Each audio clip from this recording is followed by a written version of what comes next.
Salam Godly Family yang dikasihi Tuhan. Mari kita nikmati teh hangat. Teduhkan hati, hadirkan semangat. Edisi 40 hari masa Prapaskah. Firman Tuhan pagi ini diambil dari kitab Yesaya 53 ayat 10 sampai 12. Saya akan membacakannya pada bagian ayat 10. Demikian firman Tuhan.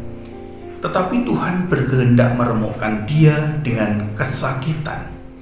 Apabila ia menyerahkan dirinya sebagai kurban penebus salah, ia akan melihat keturunannya, umurnya akan lanjut, dan kehendak Tuhan akan terlaksana olehnya. Godly Family yang dikasihi Tuhan, di dalam sejarah hidup manusia di dunia ini, pasti setiap orang pernah mengalami yang namanya penderitaan. Ada banyak sebab mengapa manusia menderita. Beberapa di antaranya adalah akibat perbuatannya yang bodoh, akibat perbuatan dosa, atau karena hal itu merupakan realitas hidup di dunia yang jahat ini. Akan tetapi ada seorang yang menderita karena kehendak Allah demi untuk menunaikan misinya. Yesaya 52 ayat 13 sampai pasal 53 berbicara tentang penderitaan yang dialami oleh seorang hamba karena ia mengemban tugas dari Allah. Secara khusus teks kita pagi ini mengungkapkan tentang keberhasilan hamba Tuhan tersebut dalam misinya.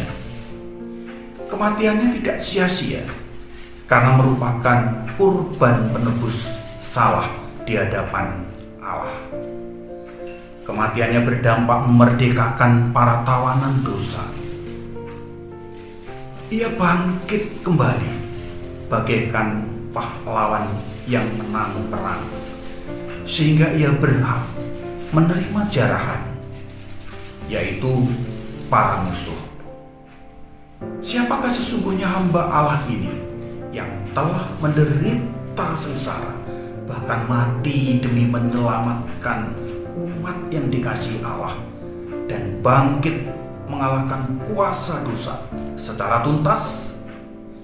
Dalam perjanjian baru dan sampai sekarang, hanya Yesus satu-satunya yang menggenapi nyanyian hamba ini. Oleh karena itu, dia saja yang patut menerima pujian, hormat, dan sembah semua umat tebusan Allah. Godly Family yang dikasihi Tuhan Yesus, melalui renungan ini kita diingatkan bahwa nyanyian hamba ini tidak berhenti sampai kematiannya yang menggantikan hukuman dosa, melainkan terus sampai pada kebangkitannya sebagai pemenang tunggal atas kuasa dosa dan maut. Dia yang telah menang berhak atas semua orang yang oleh karya salibnya telah dimerdekakan dari dosa. Sebagai respon kebenaran firman Allah pagi ini, yang paling tepat untuk kita lakukan adalah menghambakan diri kepada Dia. Karena memang kita adalah kepunyaannya dan tebusannya.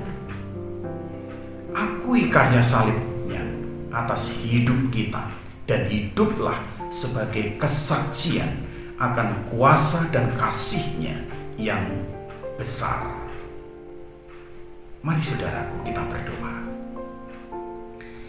Terima kasih Tuhan untuk kebenaran firman-Mu pagi ini. Melalui firman-Mu kami diingatkan bahwa hanya oleh karena karya salib-Mu kami telah Engkau merdekakan dari belenggu dosa. Hanya oleh karena karya salib-Mu kami beroleh kepastian dalam pengharapan akan hidup yang kekal. Di dalam nama Tuhan Yesus Kristus yang menjadi Tuhan dan Juru Selamat kami yang hidup, kami berdoa. pamit.